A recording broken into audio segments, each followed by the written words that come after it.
El 14 de septiembre de 1957 fue un día de transformación para el Dr. Olavo Fontes, médico prestigioso de la Escuela Nacional de Medicina de Brasil. Al mirar un ejemplar del periódico O Globo, no pudo menos que notar el raro titular de la página de Sociedad.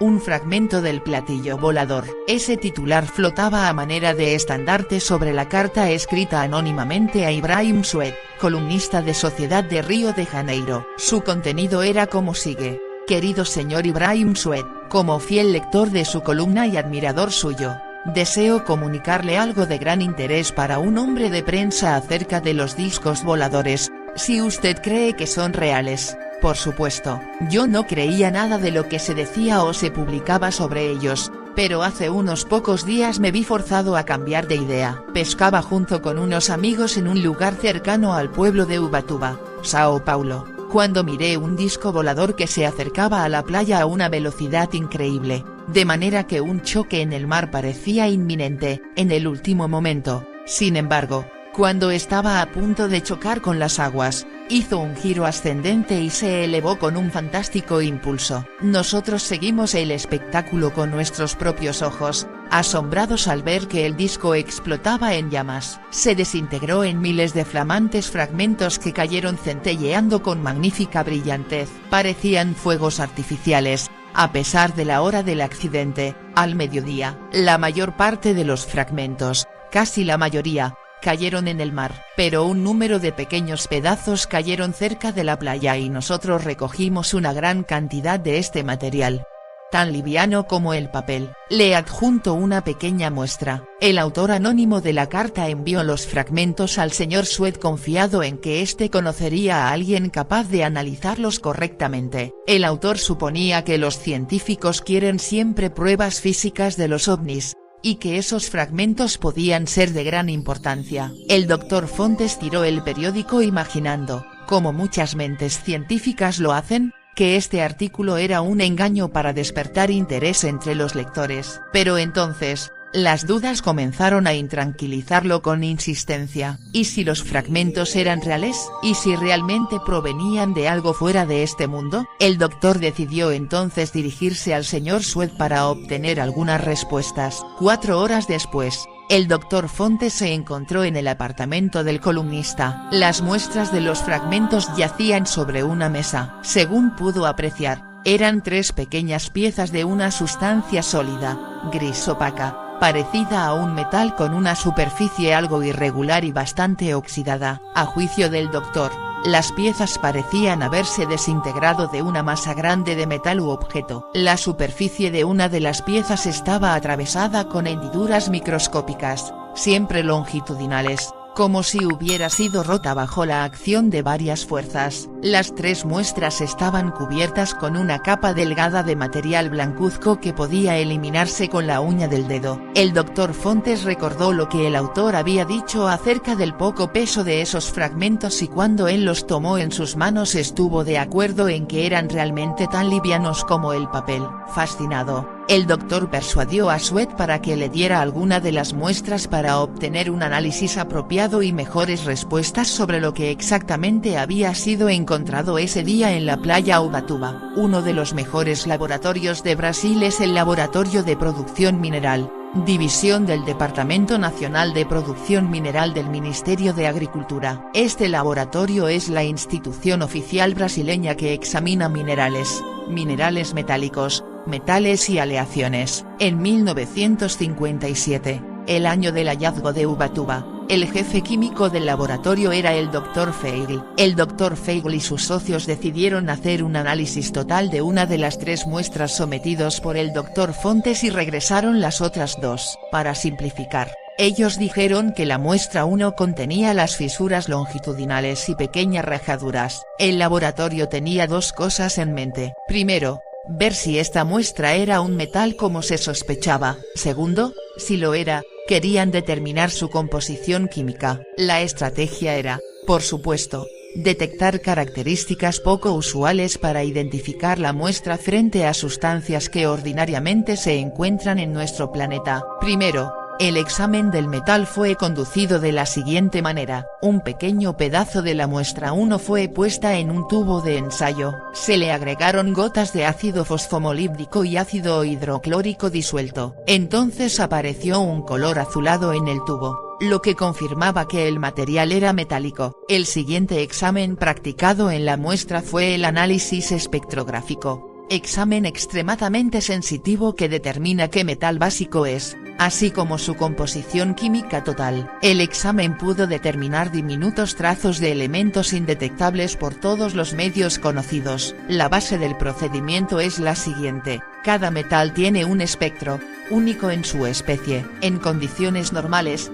el examen emite el espectro y todos los compuestos son resueltos en sus componentes. Se le confió a la doctora Luisa María Barbosa, jefa química de la sección de espectrografía del laboratorio, la tarea de conducir el análisis espectrográfico. Con ayuda de un gran espectrógrafo Ilger, conocido por su precisión y credibilidad, ella identificó el metal como magnesio, pero un magnesio de pureza inusitada. Aunque intrigado por los resultados, el Dr. Fontes estaba inconforme con la escasez de detalles. Él, quizá, necesitaba algunos datos técnicos sobre las líneas espectrográficas grabadas en la placa fotográfica. Entonces surgió que se realizara un análisis independiente de laboratorio y, rápidamente, se puso un pedacito de la muestra 1 en las manos de Elson Teixeira, analista espectroquímico del laboratorio. La experiencia de Teixeira incluye más de 50.000 determinaciones espectrográficas. El problema en este caso era el de determinar, mediante técnicas especiales, si el magnesio era o no de absoluta pureza. Los resultados establecieron con certeza que se trataba de un magnesio de absoluta pureza, carente de los microelementos habitualmente presentes en casi todo metal. Simultáneamente, pequeños trozos de la muestra 1 fueron enviados al mayor Robert Camina y al comandante J. G. Brandão, ambos de la Armada de Brasil. A petición de ellos, el Dr. Fontes no fue notificado sobre los descubrimientos de esos análisis espectrográficos particulares, pero se sobreentendía que la Armada procedería a realizar una investigación completa. Con los descubrimientos preliminares en sus manos, el Dr. Fontes decidió someter pedacitos de la muestra 1 al llamado análisis de rayos X por difracción. Este sistema, ampliamente usado para la identificación de aleaciones, señala la estructura de cristal de los diferentes compuestos. Para este análisis, el profesor se dirigió al Dr. Elisario Tabora Filo, pionero en cristalografía, y en ese entonces jefe químico del Departamento Nacional de Producción Interna. El Dr. Filo, después de confirmar por estudios preliminares que el metal era de una rara pureza, envió las placas espectrográficas tomadas al laboratorio de producción mineral. Fue en ese momento que el Dr. Fontes se dio cuenta de todas las implicaciones del descubrimiento, ya que, usando el estándar ASTM de pureza como referencia, el Dr. Filo rehizo las pruebas varias veces y concluyó, totalmente asombrado, que la muestra de magnesio era más pura que el mismo estándar ASTM. Como científico, le resultaba difícil entender la dura realidad de la evidencia. El Dr. Filo prometió al Dr. Fontes hacerle un reporte escrito, cosa que no hizo. Prefirió, en cambio, enviarle resultados numéricos, más que debatir teorías sobre el origen de las muestras. Para ese entonces, el Dr. Fontes había llegado ya a sus propias conclusiones acerca de los fragmentos. Él creía que la evidencia disponible parecía suficientemente válida para establecer que el trozo provenía de un objeto aéreo no fabricado por el hombre. Opinaba que la mayoría de las explosiones de ovni ocurren probablemente a grandes altitudes, por lo que los trozos se carbonizan antes de tocar tierra. El accidente de Ubatuba, por el contrario, no solo ocurrió cerca del suelo, sino también cerca de la línea costera, lo que permitió la recuperación de fragmentos como una evidencia física. Un estudio de las dos muestras que le quedaban al doctor fueron conducidas a Estados Unidos 10 años más tarde.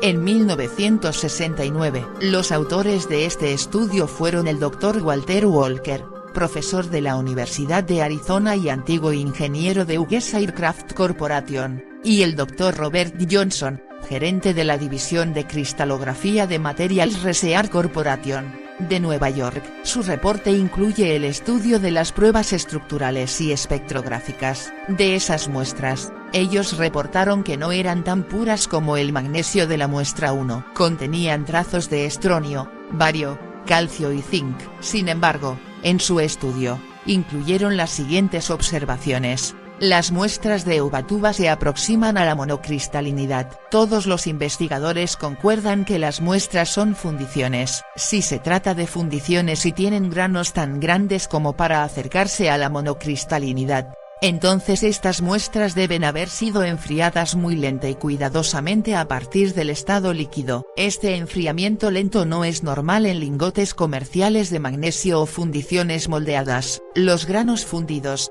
orientados y extremadamente grandes de la muestra de Ubatuba son raros y no pueden ser fácilmente obtenidos por muestreo estocástico del magnesio y de sus aleaciones. A pesar de estos estudios, los doctores Walker y Johnson concuerdan que no puede probarse o refutarse con certeza el origen extraterrestre del material de Ubatuba. Ambos creen que hay una dificultad básica cuando se utilizan evidencias físicas para establecer el origen extraterrestre de un material. Su declaración es como sigue: aún poseyendo un artículo o material genuino hecho con tecnología extraterrestre, existen los siguientes problemas en la investigación de esos materiales o artículos. 1. Los extraterrestres usaron métodos dentro de los límites de nuestra tecnología y materiales disponibles en la Tierra, por tanto, su obra no podría ser distinguida de la nuestra. 2. Los extraterrestres usaron materiales no disponibles en la Tierra o métodos superiores a nuestra tecnología, pero la evidencia de ello no puede ser detectada por ningún medio. 3. Los extraterrestres usaron métodos superiores a nuestra tecnología o materiales no terrestres, pero carecemos de técnicas para detectar una u otra posibilidad. 4. El material no se encuentra en la Tierra y los métodos usados son superiores a nuestra tecnología. La evidencia del origen extraterrestre existe en la muestra y nuestras técnicas pueden detectarlo. Obviamente solo artículos que caen en la cuarta categoría podrían ser beneficiosos para probar el origen extraterrestre de cualquier evidencia física. La extraordinaria pureza de la muestra 1 de Ubatuba ha sido citada como un ejemplo de la cuarta categoría. La pregunta de Ubatuba seguía viva 10 años después cuando, en 1979, el Dr. Roberto Gilbie, profesor de metalurgia del Instituto Tecnológico de Massachusetts, recibió la solicitud de que se analizaran los fragmentos de las muestras 2 y 3. Su estudio incluía un análisis metalográfico para examinar la microestructura de los fragmentos y un análisis de sonda electrónica para determinar la composición química y distribución de los elementos dentro de la muestra. Sus conclusiones concordaban con muchos de los descubrimientos preliminares, pero había algunas pequeñas diferencias. La sonda electrónica encontró un magnesio muy puro con un pequeño trazo de calcio. En sus conclusiones, el Dr. O'Gilvie escribió lo siguiente: la muestra de Brasil tiene una composición que podría ser encontrada en metal soldado. Sin embargo, la estructura es verdaderamente inusitada. En mi opinión, solo pudo haber sido formada por el calentamiento del magnesio muy cerca de su punto de fusión en el aire. Bastaría mantener la temperatura durante un minuto más o menos. Esto produciría una capa de óxido en la superficie externa del material, que es claramente visible, y además el oxígeno se difundiría por los perímetros de los granos produciendo una red de óxidos. Por ello, es posible que la muestra de Brasil sea una pieza de metal soldado proveniente de la explosión de una nave o satélite que regresa a la Tierra. Independientemente de las conclusiones de los científicos, un interesante documento fue distribuido en el Congreso Internacional de Medicina Espacial el 29 de enero de 1976 por la Agencia Central de Inteligencia de Estados Unidos. Claramente refiriéndose al evento de Ubatuba, el documento relata lo siguiente, denominándolo información no evaluada: Los científicos de Estados Unidos creen que los campos magnéticos de baja intensidad no tienen serios efectos en los astronautas, pero los campos magnéticos de alta intensidad, los campos magnéticos oscilantes y los campos electromagnéticos pueden tener o tienen efectos considerables. Hay una teoría de que estos campos están estrechamente asociados con la superconductividad a muy bajas temperaturas como las del espacio. Esto, a su vez, está relacionado con el sistema de propulsión de los ovnis. Se rumorea que fragmentos de un posible ovni, encontrados en Brasil, guardan relación con los superconductores y con la magnetohidrodinámica. Hasta la fecha, los fragmentos permanecen en un misterio. Sin embargo, para el Dr. Olavo Fontes, quien murió varios años después de sus primeras investigaciones, la prueba estaba ahí. Él estaba perfectamente convencido de que las muestras que sostenía en sus manos eran evidencias físicas contundentes de la existencia de los ovnis. Hasta aquí este nuevo vídeo de Misterios Interminables. Espero que lo hayáis disfrutado. Nos seguimos viendo por aquí. Suscribiros al canal y compartirlo en las redes sociales. Cada vez somos más en esta aventura maravillosa. Os lo agradecemos de corazón, amigos. Nos vemos en el próximo vídeo.